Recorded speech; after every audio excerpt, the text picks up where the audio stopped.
తిరుపతి జిల్లా సులూరుపేట మండలం కోటపల్లూరు గ్రామానికి చెందిన కీర్తిశేషులు ఇసనాక హర్షవర్ధన్ రెడ్డి పుట్టినరోజు సందర్భంగా సులూరుపేట ప్రభుత్వ ఆసుపత్రిలో తాగునీటి వసతి లేకపోవడాన్ని గుర్తించిన ఆయన సతీమణి ఇసనాక శ్రీవాణి ఆధ్వర్యంలో ఆయన కుమారుడు ఇసనాక విష్ణువర్ధన్ రెడ్డి పేరు మీద గవర్నమెంట్ హాస్పిటల్లో ఆర్ఓ వాటర్ ప్లాంట్ ఏర్పాటు చేపట్టారు. ఈ కార్యక్రమానికి స్థానిక ఎమ్మెల్యే నలవల విజయశ్రీ హాజరై ఆర్ఓ వాటర్ ప్లాంట్ కోసం భూమి పూజ చేశారు. అనంతరం హాస్పిటల్లోని రోగులకు పండ్లు, బ్రెడ్ అందజేశారు. ఈ కార్యక్రమంలో టీడీపీ నియోజకవర్గ ఇన్ఛార్జి నలవల సుబ్రహ్మణ్యం, తిరుమూరు సుధాకర్ రెడ్డి, ఆకుతోట రమేష్, పచ్చా మాధవనాయుడు, సిరిసినంబెట్టి విజయభాస్కర్ రెడ్డి, ఇసనాక హర్షన్న యువ సైన్యం, తెలుగుదేశం పార్టీ నాయకులు, కార్యకర్తలు, అభిమానులు, వైద్య బృందం పాల్గొన్నారు. ఇసనాక హర్షవర్ధన్ రెడ్డి జ్ఞాపకార్థకంగా చేపట్టిన ఈ సేవా కార్యక్రమం ఆసుపత్రి రోగుల తాగునీటి సమస్య పరిష్కారానికి ఎంతగానో ఉపయోగపడుతుందని పలువురు స్థానికులు ప్రశంసించారు.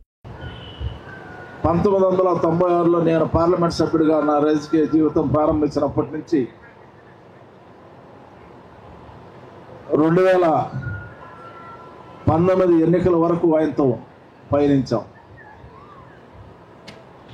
నేను పార్లమెంట్ సభ్యుడిగా పోటీ చేసినప్పుడు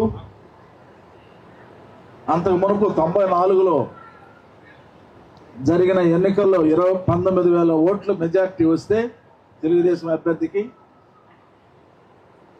హర్షవర్ధన్ రెడ్డి గారి నాయకత్వంలో సూలూరుపేట నియోజకవర్గంలో ఆ 19,000 బాను నాకు 9,000 ఓట్లు మెజార్టీ తీసుకొచ్చిన వ్యక్తి హర్షవర్ధన్ రెడ్డి గారు అని చెప్పని మనం చేస్తా ఉన్నాం.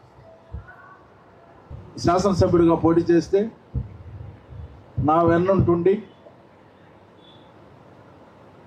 కొత్త నాయకుల్ని తెలుగుదేశం పార్టీ నుంచో లేదా మరొక పార్టీ నుంచో కాంగ్రెస్ పార్టీ వైపు తీసుకొచ్చి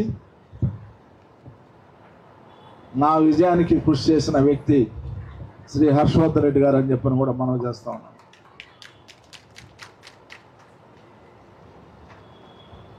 నేను ఏ విషయాల్లో ఏదన్నా నేను తొందరపడినా, సార్ ఇక్కడ తొందరపడుతున్నాం, మనం ఆ విధంగా చేయకపోతే బాగుంటుందని చెప్పని నాకు సలహాలు ఇచ్చే ఏకైక వ్యక్తి శ్రీ హర్షవర్ధన్ రెడ్డి గారు అని చెప్పని కూడా